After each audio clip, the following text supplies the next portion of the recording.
कुर्सेला में सांप का आतंक। सांप काटने पर आज भी ग्रामीण झाड़ फूक के चक्कर में गंवाते हैं अपनी जान। स्वास्थ्य केंद्र में 96 एंटीवेनम इंजेक्शन, 3 मरीज पर हुए खर्च। कटिहार के बाढ़ग्रस्त इलाके कुर्सेला में सर्पदंश के मरीजों में लगातार बढ़ोतरी हो रही है। अगर बीते 4 दिनों की बात करें तो लगभग 5 लोग सर्पदंश के शिकार हो चुके हैं। लेकिन सबसे बड़ी बात यह है कि आज भी इस इलाके में ग्रामीण सर्पदंश के शिकार होने पर मरीजों को झाड़ फूक के लिए ओझा गुनी के पास ले जाते हैं और हालात बिगड़ने पर स्वास्थ्य केंद्र इलाज के लिए लाते हैं, जहां उनकी हालात गंभीर होते जाती है। अगर स्वास्थ्य केंद्र के चिकित्सक की माने तो सर्पदंश के शिकार मरीजों को गंभीर अवस्था में स्वास्थ्य केंद्र लाया जाता है, जहां एक एक मरीज को 24-24 एंटीवेनम इंजेक्शन दिया जाता है। फिर भी हालात नहीं सुधरने पर उन्हें कटिहार सदर अस्पताल रेफर कर दिया जाता है। बीते कुछ दिनों की बात करें तो कुर्सेला स्वास्थ्य केंद्र में 96 एंटीवेनम इंजेक्शन, 3 मरीजों पर खर्च किया गया है। आज भी ग्रामीण क्षेत्र के लोग सांप काटने पर झाड़ फूक के चक्कर में ओझा गुनी के पास जाते हैं और हालात बिगड़ने पर अस्पताल लाते हैं, जहां उनकी इलाज के दौरान हालात बिगड़ने पर दूसरे हायर सेंटर रेफर किया जाता है।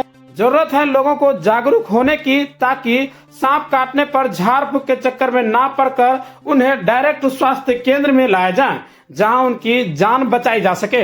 वहीं कोसी न्यूज के टीम की ओर से भी एक निवेदन है कि अगर इस तरह की कहीं भी घटना घटे तो डायरेक्ट नजदीकी स्वास्थ्य केंद्र में पहुंचे। सांप काटने रहे कखनी 8 बजे रात में। हाँ, ओकरा बाद की करलो? ओकर बाद ओकर मम्मी लगले झाड़ फूक करे हम बाहर दूसरे जगह गए। दूसरे जगह एलिए तो वहाँ तक करके हम बात नहीं मान रखे, लेके लोग तो झाड़ फूक करवाए, टोटो बस में उतारे लेके लोग। उसके बाद क्या किया?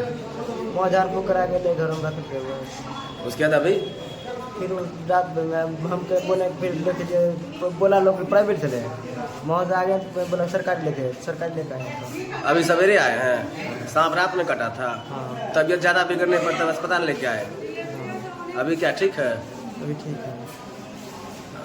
अपना नाम बताइए। मिट्ठू कुमार। आप कौन है उसके? चाचा है। हाँ, चाचा बच्चा का क्या नाम है? नीतीश कुमार। घट रहा है, घटने के बाद जो है सांप लगातार सांप का केस निकलता जा रहा है। 4 दिनों में 5 पेशेंट आ चुका है अपने अस्पताल में। क्या कहेंगे इस पर? एक्चुअली जो सांप का हैबिटेट होता है वो मिट्टी के अंदर, बिल के अंदर रहता है वो, और या तो पानी जब लॉस हो रहा होता है तो उस कंडीशन में सांप अपनी ज़िंदगी बचाने के लिए बाहर निकलता है। वैसे में सर्पदंश के केसेस अभी कुर्सेला में काफ़ी आ रहे हैं, और चूँकि अभी कुछ दिन पहले काफ़ी बाढ़ग्रस्त था इलाका, अब कम हो रहा है पानी। और हमारे पास जो एक्स्ट्रा चैलेंजिंग केस आते हैं वो सारे केस झाड़ फूक तांत्रिक के चक्कर में ख़राब होकर आते हैं। जैसे अभी 2 घंटे पहले केस आया हमारे पास सर्पदंश, कल शाम में 7 बजे के आसपास हुआ और वो हमारे पास 9 बजे पहुंच रहा है। तो इसमें तो वेनम है कि वो बहुत कम मात्रा में गया हो बॉडी में, डिले सिम्टम्स प्रेजेंट कर रहा था वो। रात में कटा, सुबह आया 14 घंटे के बाद अस्पताल पहुंच रहा है। हमारे सभी सरकारी अस्पताल में पर्याप्त मात्रा में एंटीवेनम मौजूद है। बावजूद इसके लोगों में अवेयरनेस नहीं होने की वजह से वो लोग हॉस्पिटल देरी से पहुंचते हैं, जिसकी वजह से जान माल का खतरा बन जाता है। तो मैं सबसे पहले मैं अपील लोगों से करना चाहूँगा, एक जागरूकता सबके अंदर जो जान रहे हैं कि क्या करना है, सांप काटने के बाद सबसे पहला काम क्या करना है, तो अपनी वो अवेयरनेस को दूसरों के साथ बांटें। और हमारे और पत्रकार बंधुओं के सौजन्य से ये जो जागरूकता एक अभियान चला रहा है वो, कि लोगों को क्या करना है सांप काटने के बाद, तो मैं अभी विस्तार पूर्वक 4-5 स्टेप में बता रहा हूँ। सबसे पहले जिस जगह पर सर्पदंश हुआ है, स्नेक बाइट किया है, उस साइड को सोप वाटर से अच्छे से धोए, उसको ढक दे। और ज़्यादातर केसेस मैं देखता हूँ कि उसको टूर्निकेट बांध दिया जाता है 2-3 जगह पे। तो टूर्निकेट बांधने के बाद क्या होता है कि हमारे खून की प्रवाह को आप रोक देते हैं।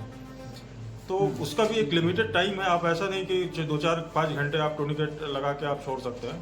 तो उसके बाद क्या होगी, ब्लड सप्लाई सीज हो जाएगी, फिर वो नेक्रोसिस हो जाएगा लिम्ब में।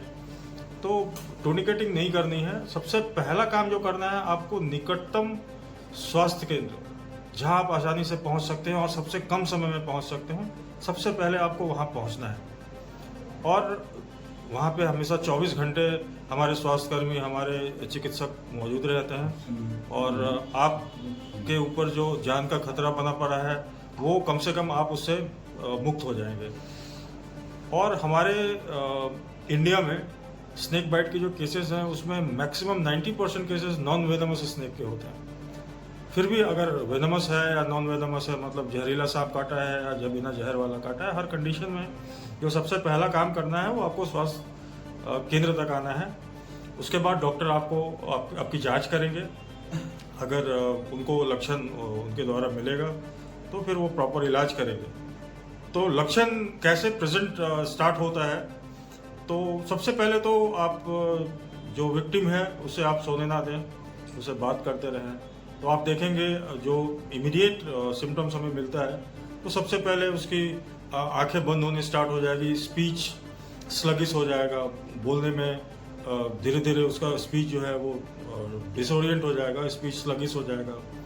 उसके बाद क्या होता है कि श्वसन जो है हमारा, थ्रोट चोकिंग भी स्टार्ट हो जाता है, स्वेलिंग होने लगती है गले में, तो हमारा रेस्पिरेशन भी धीरे धीरे डिमिनिश होने लगता है। तो नॉर्मल जो रेस्पिरेशन का रेट होता है एडल्ट में वो 12 से 20 होता है। तो आपको देखना है, सबसे पहले देखना है कि प्रॉपर रेस्पिरेशन, सांस चल रहा है कि नहीं। अगर कोई पल्स वगैरह साथ में कोई ऐसा है जो जानता है पल्स ले रहे हैं, तो ये सब मॉनिटर करते रहना है। और सबसे पहला काम, मैं बार बार ये कह रहा हूँ कि सबसे पहले स्वास्थ्य केंद्र तक पहुँचना है।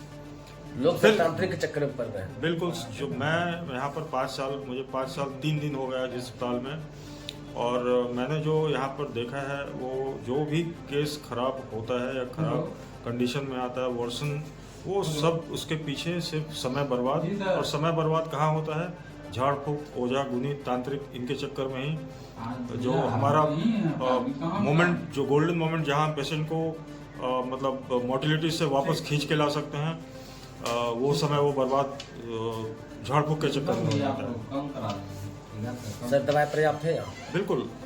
रात में भी एक केस आया था हमारे यहाँ और बहुत शॉर्ट टर्म में वो पहुंचा था, लेकिन 2 घंटे फिर भी उसने बर्बाद किए झाड़ फूक के चक्कर में।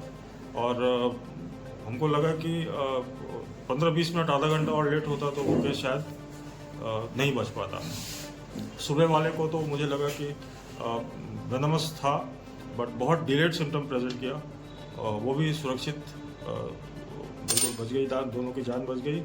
और फिर फर्दर ट्रीटमेंट के लिए हमने उसको हायर सेंटर भेजा। जी, मैं doctor Ujjwal, MO on duty, Kursela PSC।